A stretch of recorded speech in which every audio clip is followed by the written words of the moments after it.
Unit 14, problem post number 2, linear and quadratic systems. Be sure to fill out your pre-score, number 1 through 5, assessing your ability to solve linear and quadratic systems before watching the video. This video's guest of honor will be a Cambion with a energy blast. Okay, so first we want to verify that -1, 2 is a solution to the system. To do that, we're going to take the x coordinate, plug it in for x, the y coordinate, and plug it in for y, and make sure both equations are true. So we'll start with this quadratic. We'll say 2 is equal to -1, making sure we contain that in parentheses, minus 5 times -1, minus 4.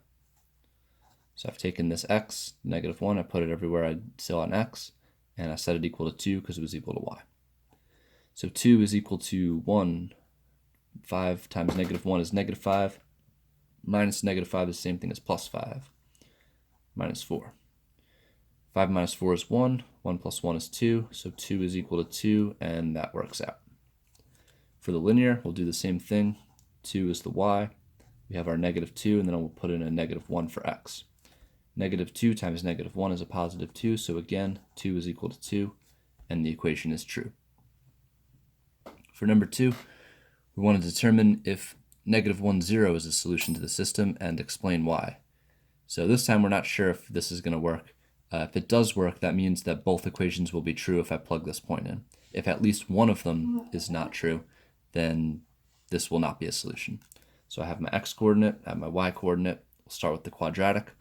I'll put in a 0 for y and a -1 for x, again remembering to keep this contained in parentheses, especially when squaring. So here's my substitution. -1 squared is 1. 2 times -1 is a -2. So let's make that a -2. And we have our plus 4. 1 minus 2 is -1. So I have a -1 plus 4, and -1 plus 4 is definitely not 0. It happens to be 3. Since 0 is not equal to 3, we know that this point could not be the solution to the system because it was not true for the quadratic. Even if it did satisfy the linear, it would still not be a solution because it doesn't satisfy the quadratic. So we'll say no, since -1, 0 does not make both equations true. So keyword both.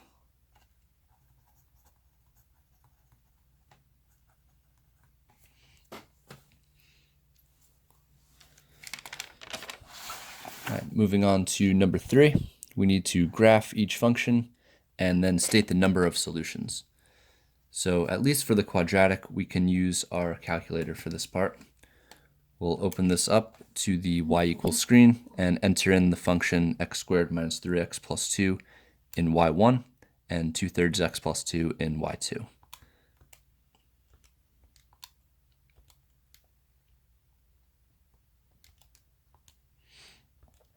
Okay, so I have both functions in. I'll look at the graph just to see what it looks like. There's my quadratic, and here comes my linear, and it looks like it passes through the quadratic twice. So intersections are solutions. Every time I see an intersection, that's going to be a solution. So here I see 2 intersections, which means there's going to be 2 solutions. So I know there's going to be 2 solutions. I'm just going to get the graph on the notebook paper. So we'll go over to the table, and we can use the table of values to find the coordinate points for the quadratic in y1. So our graph that I have only goes up to 8, so I'm going to start here at -1, 6. Then I have a point at 0, 2, 1, 0, 2, 0, 3, 2, and 4, 6. When I sketch this curve, I'm going to come down. I see that this is a symmetric point here with the output of 0. So I know the vertex of this parabola is going to be just below. I know it's not at y equals -1 because I don't see that in my outputs. So I'm just going to come down a little bit and go up from there. So I'm not going to do a straight line here because I know there is going to be a vertex below these 2 symmetric points. For the linear function, I could use these points, but they're kind of all over the place. with the decimals, so I think I'm just going to use the slope-intercept form of the line to help me graph it. I see the y-intercept is 2, so I'll start at 2, which actually happens to be one of the points of intersection because it lies right on top of the quadratic. Then I can use my slope 2 over 3 to go up 2 units and to the right 3 units. Could also go down 2 units and to the left 3 units.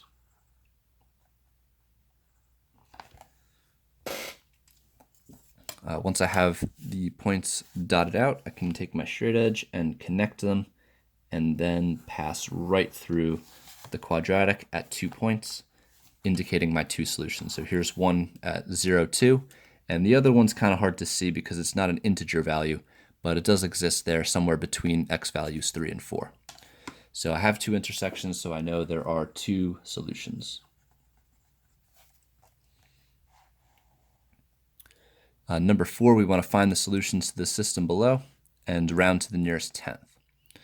So we don't have a graph here, but what we can do is use our calculator, graph both of these, see where they cross using the intersect function, and then to show our work, we'll just draw a rough sketch of what the graphs look like. So I'll head back over to my y=, screen, get rid of the quadratic and the linear, and put in the new quadratic and the new linear. So my first one is x squared minus 4x minus 8. And my linear is negative 2x plus 1. So looking at the graph, I see here's my quadratic, and my linear passes through twice. So again, I have 2 solutions. I can get a rough sketch of this on my notebook paper. So I'll just make some axes here. Looks like, based on my picture, the parabola has roots in the negative x-axis somewhere between negative 1 and negative 2, and another root somewhere between what looks like 5 and 6. And the vertex is well below 10.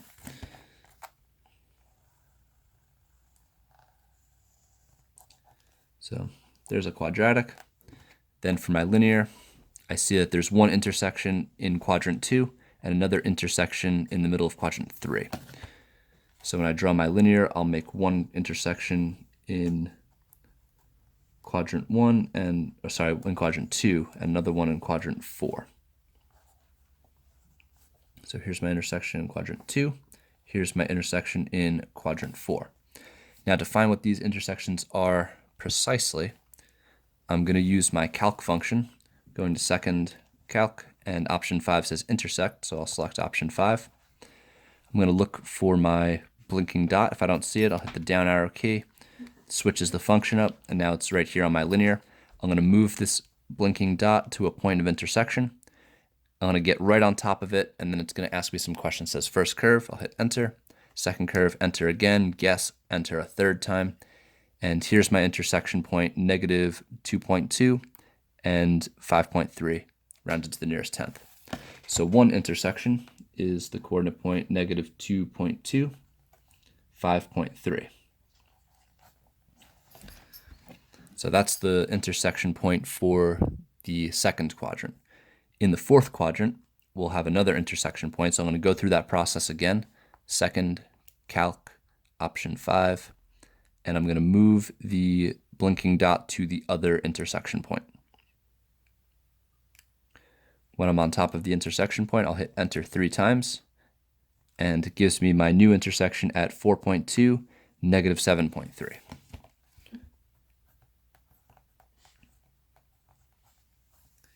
Okay, so there are my intersections found with the calculator. Don't forget to fill out a post score, number 1 through 5, assessing your ability to solve linear and quadratic systems after watching the video.